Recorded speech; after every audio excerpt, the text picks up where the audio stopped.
Hello বন্ধুরা, কিভাবে শুরু করব বুঝতে পারছি না। আমার নাম নিপা। আমার বয়স 20 বছর। একটা প্রাইভেট বিশ্ববিদ্যালয়ে বিবিএ পড়ছি। আগে আমার বয়ফ্রেন্ড ছিল। 1 বছরের মতো সম্পর্ক ছিল, পরে ব্রেকআপ হয়ে যায়। আমার বিয়ে হয়েছে 6 মাস আগে। আমার হাজব্যান্ড দেশের বাইরে থাকে। বিয়ের 1 মাস পরেই চলে যায়। আমার সাথে আমার হাজব্যান্ডের বয়সের পার্থক্য একটু বেশি। আমার হাজব্যান্ডের বয়স 40 বছর। আমার হাজব্যান্ড বিদেশে কাজে ব্যস্ত থাকে, আমাকে সময় দিতে পারে না। আমি শ্বশুর বাড়িতে থাকি। আমার সাথে শ্বশুর শাশুড়ি, আমার ভাসুর আর তার ফ্যামিলি থাকে। আর থাকে আমার হাজব্যান্ডের বড় বোনের ছেলে রনি।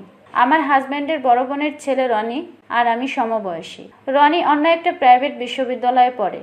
রনির বাবা মা ঢাকার বাইরে থাকে, তাই ও নানাবাড়ি থেকে পড়াশোনা করে। সম্পর্কে আমি রনির মামি হই, কিন্তু আমাদের মাঝে একটা ভালো বন্ধুত্ব হয়।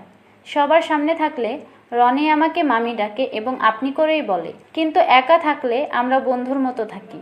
আমি যখন ছাদে যেতাম তখন রনিও ছাদে যেত।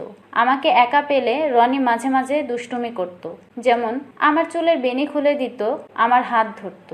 আমি এগুলো ফানি হিসেবে নিতাম। সত্যি বলতে রনির সাথে আমার খুব সখ্যতা হয়ে যায়।